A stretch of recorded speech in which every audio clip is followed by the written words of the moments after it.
Good morning. It's Thursday, February 12th, 2015. This is Tech Talk Today, episode 132, if I've done my math correct. And it was almost the episode that wasn't to be. We had a really rowdy Unfiltered last night. It got a little crazy. It went a little long. I ended up not going home until very late, and I thought to myself, I'm too tired to do a show this morning. I can't possibly do a show. No way. I'm going to have to cancel Tech Talk. The idea of it is, it's too much. I did a 2-hour and 40-minute Unfilter. I got to sleep in a little bit, but then I realized that there was an army of informed internet citizens ready to comment on the news of the day in our Mumble Room. Time-appropriate greetings, Mumble Room. Hello. Time-appropriate greetings. Hello. I know a single one of us is Brian Williams. No. Bri is taking a little time off the air, I think. That's right. Yeah. Guys, great turnout today, and I'm excited because we're going to have our Kickstarter of the week at the end of the episode, so we'll get all of your, you will all be judges on our panel of the Kickstarter if it should be funded. But let's start with some news. Interesting, as the Apple Watch approaches, Fitbit is having some more press issues today, if you haven't seen that headline. More complaints about skin issues with the new Fitbit devices, and of course Fitbit's advice is just don't wear the device as much. Not great. So how is the wearable market doing? And is the wearable market going to actually take off in 2015? Will the Apple Watch make a difference? Well, one way we maybe could get an early indication is we could take a look at how the Android Wear market's doing. Now, I think it's probably not a surprise to you that the Moto 360, that the round black or whatever, you can get it metal. That's actually not too surprisingly, but that's the number one selling Android Wear device. And then you got the Samsung devices coming pretty close. So this is over at Canalys, and they suspect, according to their numbers, that there have been about 720,000 Android Wear devices shipped in 2015. So about just shy of 1 million devices, a couple hundred below 1 million Wear devices. Now, that's hard to put into context, I suppose, because it's such a nascent product category. However, I think a lot of us, and anybody in the Mumble Room who disagrees, but I think you read that 720,000, right, that's going to be what Apple sells on day one of the Apple Watch. Don't you think? Yes. Oh, easily. Yeah. For marketing alone. Yeah. So, I bet in one or at least in one weekend, I bet Apple outsells all of the Android Wear in 2015 or they had in 2014. But that doesn't mean the Apple Watch is going to be a hit. People could get it and it could end up being a dud. I don't know. I was a little disappointed because these numbers here, they also include a one-day sale that Xiaomi had. And in that one-day sale, they sold 103,000 units. So this total 720,000, 103 of that came in one day from a sale. That tells me that the Chinese market is just eating it up. Yeah, maybe so. Maybe that's where it's going to go. Interesting stuff, and we'll see what it goes as those devices come out. YouTube's working on something new. We talk about this from time to time, and it's going to be called YouTube Radio. And the idea is it's going to automatically mix and create a playlist with different videos based on what you've watched before, a la Hints of Pandora, perhaps. And it's going to specifically feature music videos on YouTube. I actually don't use YouTube very much for music, but I've noticed that it seems to be taking off more and more amongst people I know, and my wife does quite a bit for kids' music. Anybody in the Mumble Room go to YouTube to play music? My wife does a lot. Yeah. I do sometimes. See, for us, not too often. No, I think for us, we're like YouTube. That's a video site. Right, but but that's because we've known YouTube since its inception. But people that are just coming into it later on and they're just using the technology that's out there, to them, well, why not? It's got music videos, and they don't care that it's compressed. The MP3s they listen to are compressed too, so they don't care, right? I actually use it to share music. Yeah, that's another, a song, or hey, what's that one song, or yeah, all that stuff is great. I literally 15 minutes ago was listening to a song on YouTube. I don't do it very often. But if I'm trying to find a song I can't find, or I need to find it quickly and I have no idea where it's going to be, I'll go to YouTube first to try and find it. I guess it's not egregious now that it's in HTML5. I listen usually through YouTube, and a lot of people that I know usually listen music through YouTube.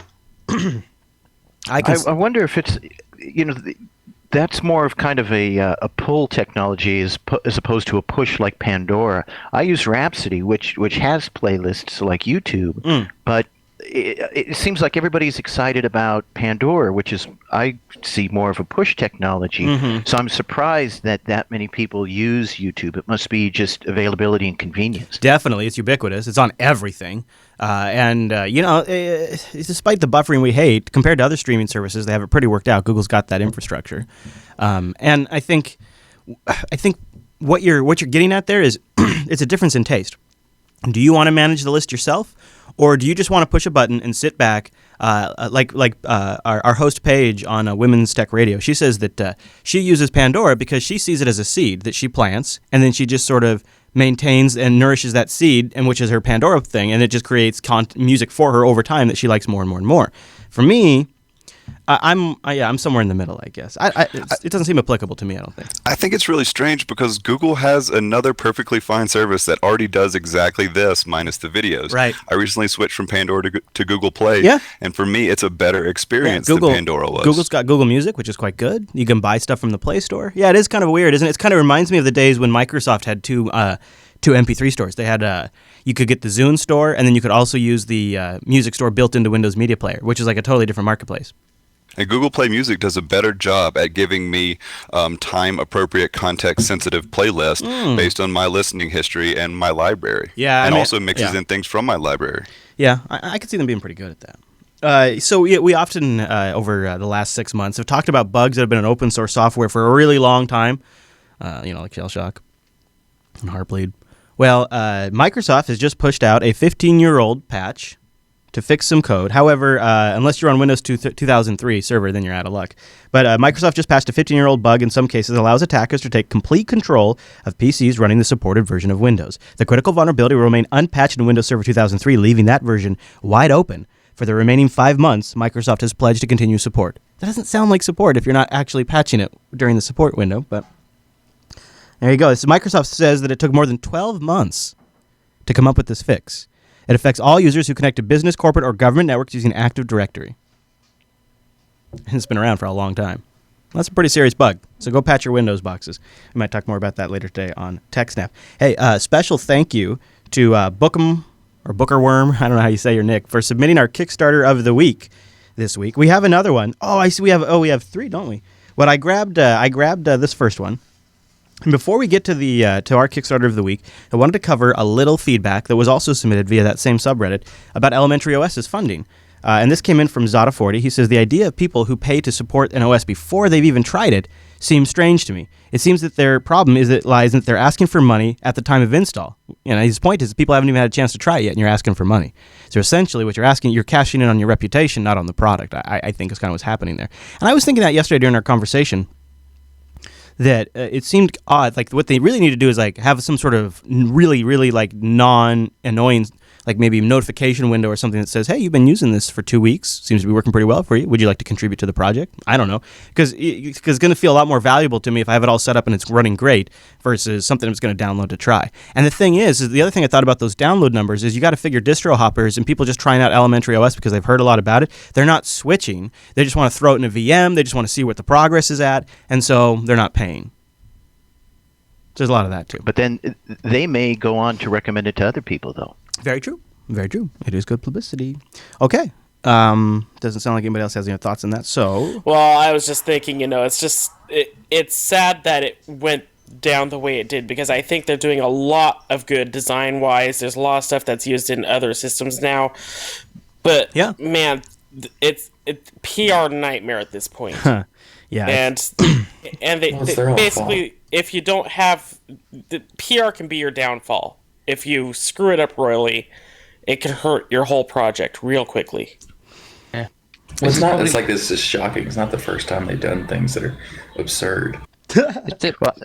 People are probably going to look at them now and go, look, what a bunch of people who think that... People just going to look at them and go, they're rude. Maybe. I don't know. Well, they've done things that are like more egregious than that. Like there are people who talk about how Ubuntu has lock-in or whatever when it doesn't. Like there's never been an issue where there's ever been a single instance of lock-in. Well, there are instances for Elementary where the developers or the council members will specifically ask people to include a package as a dependency that requires it to be locked to Elementary.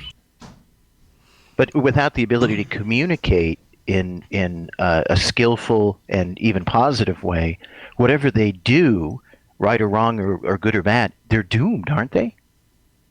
Well, sure. I mean, if the decisions that they make code-wise are public, and they don't take into consideration that they have to be careful what they say, it's going to blow up in their face even more. But I would say that their PR is not the most important issue that they have to deal with. It's just the most obvious one. The package you're talking about is actually part of the open source code elementary releases. So you can get it on any distribution. So there is no lock-in. No, it's not. You can't. It actually isn't currently available in most distributions.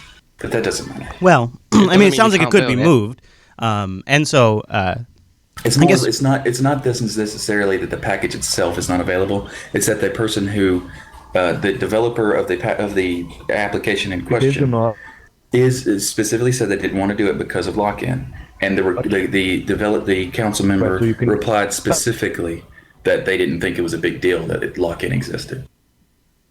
Package it and use it.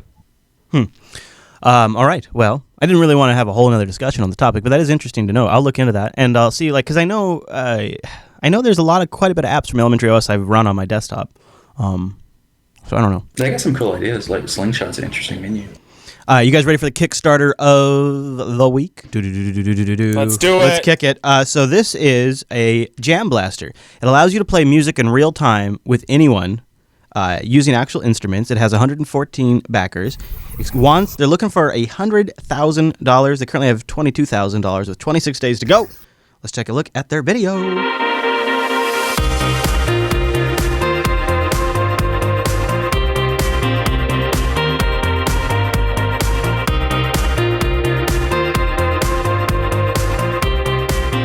Hi, I'm David Wilson, this is Peter Walker, and we're the creators of JamKazam and the new Jam Blaster. We started JamKazam with the mission to help musicians create and play more music together by breaking down the barriers of time and space. There are so many things that can prevent us from playing together. Sometimes our friends or bandmates live hundreds of miles away. Finding a rehearsal space can be challenging. Or we may just have an hour available one night, and that's not enough to pack gear, travel, set up, and play. Wouldn't it be great if you could just plug your instrument into the internet and instantly play music with your friends and even meet new friends and play with them? With the Jam Blaster from JamKazam, that's exactly what you can do. And here's an example to show you what's possible. So we have shots of 4 places.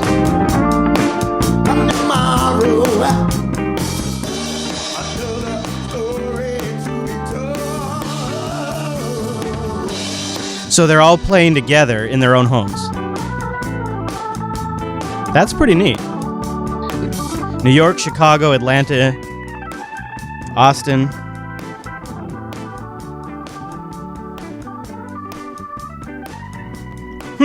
All right, guys. What are you thinking? Are you sold? Nope. How is it different than what we're on now, Mumble? Yes, that's what I was thinking. And also, what's the difference? So, they probably have a mixing board somewhere that they could use instead of buying this thing. Wow. And they could just plug it into their computer. Well, it does come with a whole online service. Now, remember, this is for regular users. So they go there, it links them all up. It takes care of the natting and stuff like that. I see the value being in what they do with the software, not necessarily the device. They say today's audio interfaces were designed and built for recording music, not for real-time streaming. So they've created one for real-time streaming, and it actually has an Ethernet port built into the box. It also comes into your computer via USB as well. Man, it's kind of a neat idea. So can you mix the individual channels? Because I could see how that would be valuable for us. That's what I was just gonna say. Is this seems like this might be this might be better for podcasters. They have a little video on latency. Let's watch this. This might be interesting. Oh yeah. Let's go. Latency is the time it takes from when an instrument makes a sound until that sound reaches your ear. As long as we can keep latency extremely low, we can make it sound and feel like you are sitting next to each other in the same room, even if you are actually very far apart.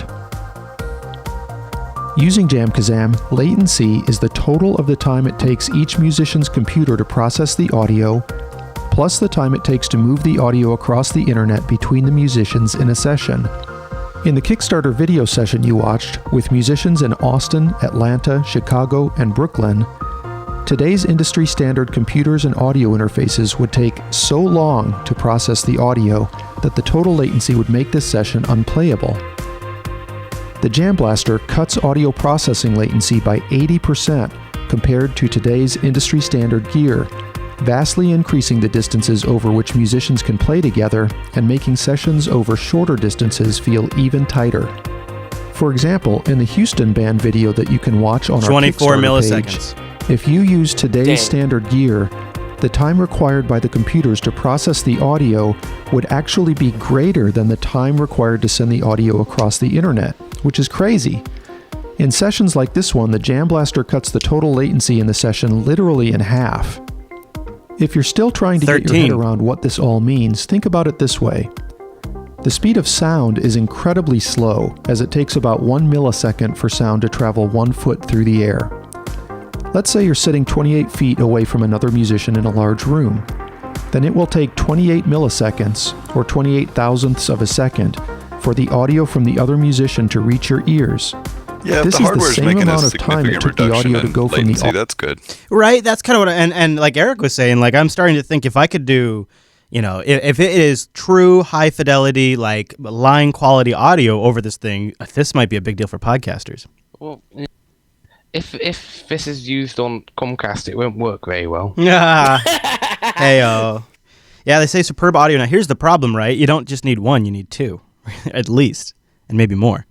So, and you got to have the service, and it's going to depend on their service. But all right, judges, what say you? Is this a fundable Kickstarter, or do we pass?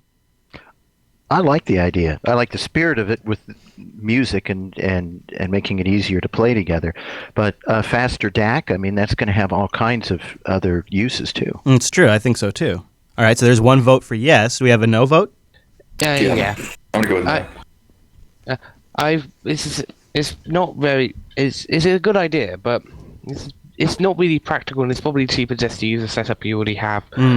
But it's probably useful for people who just want to plug it in and use it. So plug it in, mess around for a bit, use it. All right, anybody want to make the tiebreaker? I vote no. I'm going to vote yes because I see the potential for podcasting. Oh, now we have a tie again. I want to vote no because of one thing.